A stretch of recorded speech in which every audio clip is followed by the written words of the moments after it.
On the morning of March 23rd, 1945, General Omar Bradley's telephone rang in his headquarters in Namur, Belgium. The voice on the other end belonged to General George S. Patton, commander of the United States Third Army, and he sounded unusually quiet for a man who almost never was. Patton told Bradley to keep what he was about to say a secret. He had a division across the Rhine. Bradley asked him to confirm it. Patton confirmed it. By his own later account, the German defenses on the far bank were so thin that the enemy did not yet know his men were there. For years, the Rhine had been the last major natural barrier German planners hoped could slow the Allied advance in the West. It was a river the Romans had used as the edge of their empire, a river Napoleon's marshals had bled to cross, a river that in the winter of 1945 still carried, for many in the German high command, the hope that the war in the West could be fought to a standstill. German doctrine leaned on the Rhine as the last great obstacle between the Allied armies and the German industrial heartland. Every demolition engineer in the Wehrmacht had standing orders to destroy the crossings the moment American tanks came into view. It fell twice in 3 weeks anyway. The first time, German soldiers watched it happen through their own binoculars and could not stop it. And Hitler was angry enough afterward that he had 4 of his own officers shot within 4 days. The second time, an American general urinated into the river, standing on a pontoon bridge that had not existed 18 hours earlier, then sent a message back to headquarters asking, almost as an afterthought, for more gasoline. Neither collapse came down to a better general or a lucky break in tank strength. It came down to a bridge, and specifically to a truck-transportable bridge built from standardized steel and rubber parts that had been sitting in army warehouses since before Pearl Harbor. Small units of combat engineers could throw that bridge across a wide, fast, freezing river faster than the German army could reorganize a defense on the other side of it. Getting a bridge across a river under fire is an engineering problem before it is ever a combat one, and the U.S. Army had been quietly working on that problem since the 1930s. Every army in the war owned pontoons and footbridges. Almost none of them owned a bridge that broke down into identical, interchangeable steel and rubber sections, small enough to load onto standard cargo trucks, drive to any riverbank in any theater, and assemble with soldiers who had never seen that stretch of water before that morning. The result was called the M2 Steel Treadway Bridge, later refined into variants like the M2A1. Its roadway was 2 continuous steel tread rails, joined by identical connector pins resting on inflatable rubber pontoons, or, for heavier loads, aluminum pontoon sections. A single, specially built truck, a modified 6-ton Brockway chassis with its own crane and its own built-in air compressor, could carry the material for 30 feet of finished bridge and inflate the pontoons on site without any other equipment. It was rated to carry up to 40 tons, enough for a Sherman tank, and it could be extended indefinitely, one identical 30-foot module bolted onto the next. For as long as the river ran, under good conditions, trained engineer units could put this together fast, module by identical module, faster than any bridge built from scratch on site could ever go up. The Germans had nothing built the same way. German river crossing doctrine in 1945 rested on a different premise. Hold the line as long as you can, and when you can't, blow every bridge behind you. It was a doctrine of demolition, not construction. The German engineers who wired the Rhine bridges for destruction that winter were good at their jobs. What the German High Command hadn't solved was what happened if the demolition failed, or if a bridge fell to an army that could improvise a replacement in a single afternoon. Few German planners had built an answer for that, because few expected they'd need one. They needed it on the morning of March 7, 1945. Troops of the American 9th Armored Division, advancing faster than anyone on either side expected, came over a ridge above the small town of Remagen and found the Ludendorff Railroad Bridge still standing across the Rhine, with German vehicles still crossing it. Every other bridge along that stretch of river had already been destroyed. This one, defended that morning by fewer than 40 tired German soldiers, many of them recovering from wounds, had somehow been left intact. German engineers tried to detonate roughly 6,000 pounds of explosive charges wired into the structure. Only part of the charge went off. The bridge, scarred and swaying, held. American infantry and tank crews crossed it within the hour. Captain Carl Timmerman's company, of the 27th Armored Infantry Battalion, led the way across, among the first American troops, to cross the Rhine over an intact bridge.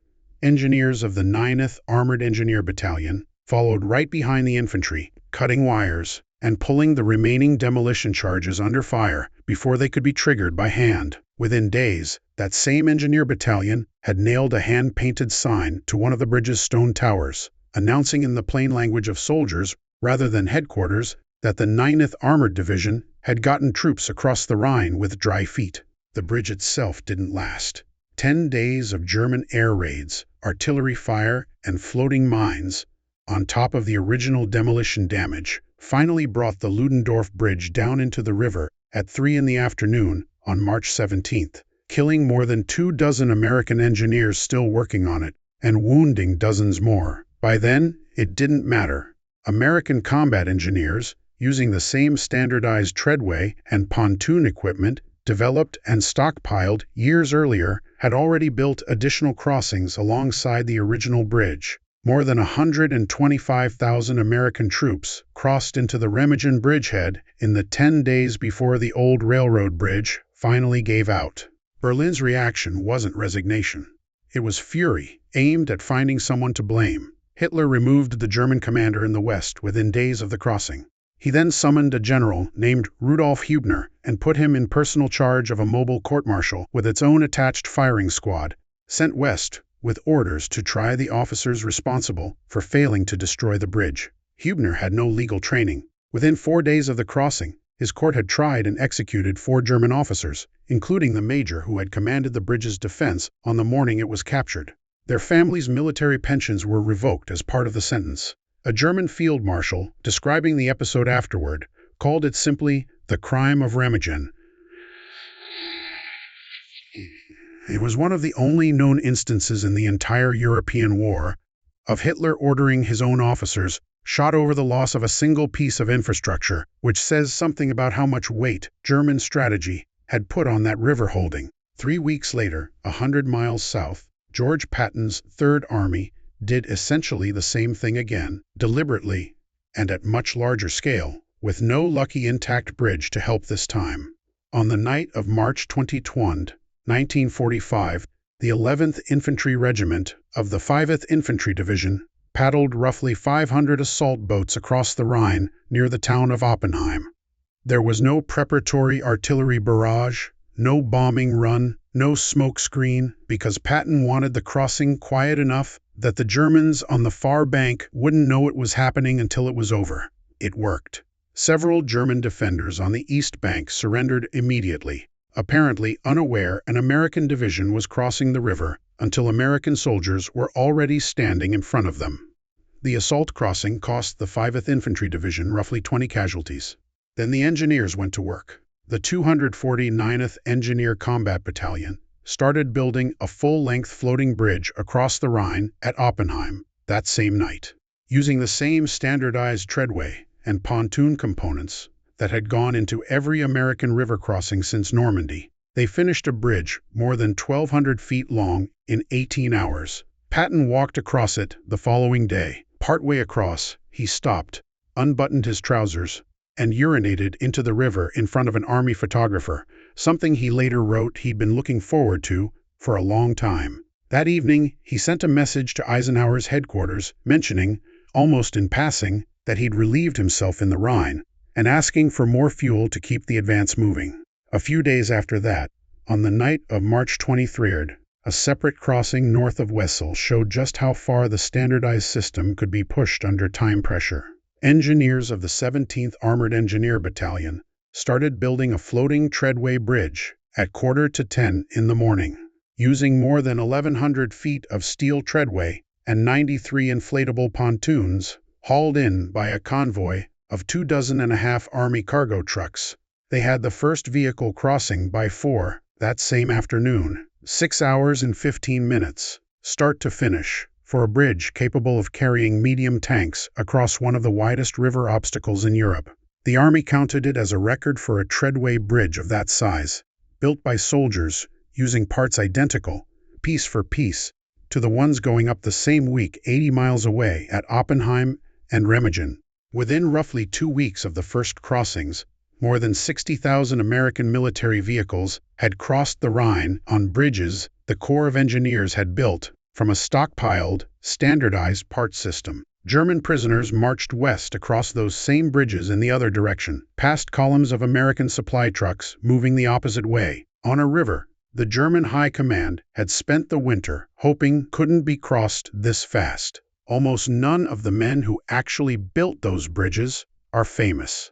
The names that survive are officers' names, Patton's most of all, along with the handful of German officers whose executions made the episode impossible to forget. But the work that decided how quickly the war in the West would end was done by combat engineer battalions with numbers instead of names, men who spent the winter of 1944 and 1945 driving standardized trucks loaded with standardized steel to riverbanks across France, Belgium, and Germany, assembling the same bridge from the same identical parts, again and again, faster each time, until a river that had helped defend the German heartland since before the Roman Empire could be crossed by an entire field army in less time than it takes most people to sleep through the night. The German army on the far bank wasn't short on courage or on good engineers of its own. What it lacked was a system built for this exact failure. It had staked its strategy on the Rhine holding for weeks, and it had no answer ready for the day a few hundred American soldiers with identical steel parts and a truck-mounted crane turned weeks into hours. If stories like this matter to you, a like and a subscribe help keep the record of the men who actually built the bridges in front of the people looking for it. There's more of this history worth telling.